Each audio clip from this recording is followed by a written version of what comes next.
नमस्कार मेरे सभी बच्चों को, मेरे प्यारे से छात्रों को। मैं बलवीर, आपका इंग्लिश कंपेनियन, फिर से मैं आपका इस क्लास में जो है बहुत बहुत स्वागत करता हूं। और आज जो है मैं आपको इंग्लिश स्पीकिंग का अगला फॉर्मूला समझाऊंगा, बताऊंगा, और उसी की सहायता से हम सेंटेंस करना सीखेंगे और अपने लाइफ में थोड़ा सा एक और हिस्सा जो है मतलब स्पीकिंग का थोड़ा सा एक और पार्ट जोड़ेंगे। और मैं आपसे बार बार कहता हूं, जितने भी मैं आपको फॉर्मूले, जितने भी क्लास में आपको दे रहा हूं, उनको अच्छे से करिए और इंग्लिश को बोलने की और जो है समझने की कोशिश करिए। ठीक है, चलिए क्लास को शुरू करते हैं। तो आज हम पढ़ेंगे कि मतलब जैसे हम सेंटेंस बोलते नहीं है, जैसे कि मुझे वहां जाने की आवश्यकता है या माने जरूरत है, मुझे आपसे बात करने की जरूरत है, मुझको किताब पढ़ने की आवश्यकता है, जरूरत है। तो मतलब आवश्यकता होना या जरूरत होना, तो इसके लिए कौन सा फॉर्मूला लेगा उसको मैं आपको पढ़ा रहा हूं। ठीक है, तो देखिए, अगर मान के चलिए कोई सेंटेंस प्रेजेंट का है, मतलब अगर प्रेजेंट की बात हो तो फॉर्मूला हो जाएगा सबसे पहले सब्जेक्ट, और सब्जेक्ट अगर यहाँ पे सिंगुलर है तो यहाँ पर हो जाएगी नीड्स, और अगर प्लूरल होगा तो हो जाएगी नीड। मतलब प्रेजेंट में जी वाला यहाँ पे जो सब्जेक्ट है अगर सिंगुलर है तो नीड्स लग जाएगा। सिंगुलर मतलब he she it name, he she it name वगैरह इनमें से कुछ भी दिख जाए तो नीड्स, और यू देवी आई नेम्स दिख जाए तो नीड। उसके बाद में टू और प्लस वर्ब की पहली फॉर्म। अगर पास्ट का आ जाए, अगर मान के चलिए प्रेजेंट का ना होगी, पास्ट का हो, तो यहाँ पर नीड की नीडेड हो जाएगी, और उसके बाद में टू लगा के वर्ब की पहली फॉर्म मतलब मुख्य क्रिया की पहली फॉर्म को हम लगा देते हैं। सेंटेंस देख लेते हैं। तो यहाँ पर कुछ एग्जांपल्स है, जैसे मान लीजिए दिया है, हमको वहां जाने की आवश्यकता है।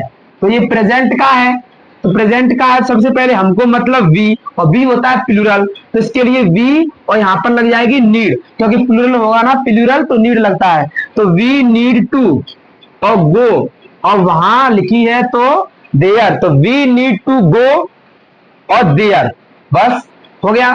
तो इस तरीके से हम सेंटेंस बना सकते हैं। अगर पास्ट का हो तो कैसे बनाएंगे, जैसे मान के चलिए लिखा है, रोहन को यहां आने की जरूरत या फिर आवश्यकता, एक ही बात होती है, जरूरत थी। तो कैसे बोलेंगे, रोहन, अब पास्ट में हो जाएगा नीडेड, तो Rohan needed to come here, हो गया ना। तो in this way you can also translate any Hindi sentence to English, और इंग्लिश से हिंदी में भी हम बना सकते हैं।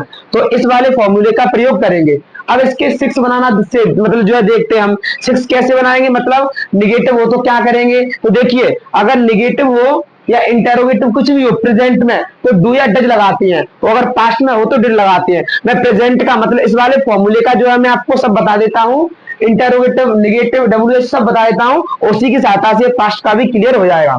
ठीक है, तो जैसे मान के चलिए इनको जितना भी मैं करा रहा हूं उनको सबको अपनी कॉपी में, अपनी नोटबुक में नोट कर लेना और अच्छे से बोलने की कोशिश करना।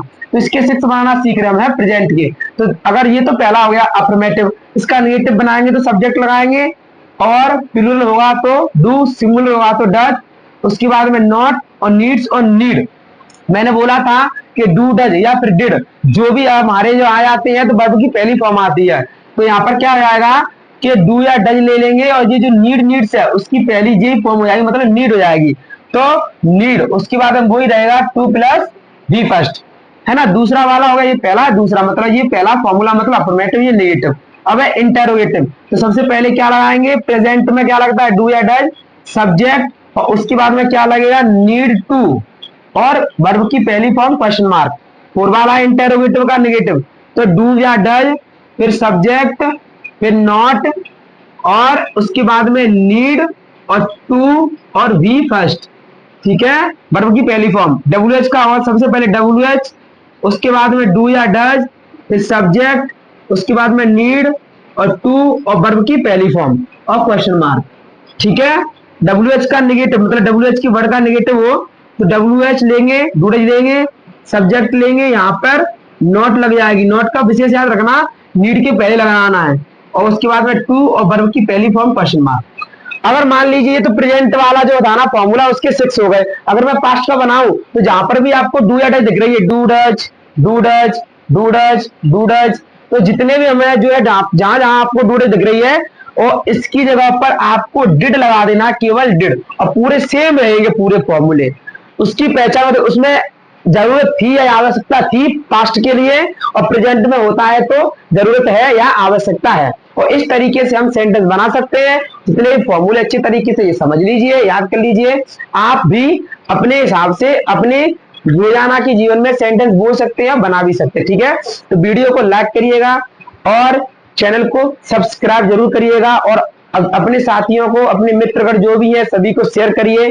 और सब्सक्राइब करने के लिए अब बोलिए, आप भी करिए, आप मुझसे जुड़िए, जिससे मेरा हौसला बढ़ता रहे। आपके लिए मेहनत हमेशा बरकरार रहेगी, ये मेरा आपसे वादा है। और मैं आपको इंग्लिश बोलना सिखाता रहूंगा, मैं पूरी कोशिश करता रहूंगा। ठीक है, thank you so much for watching my video.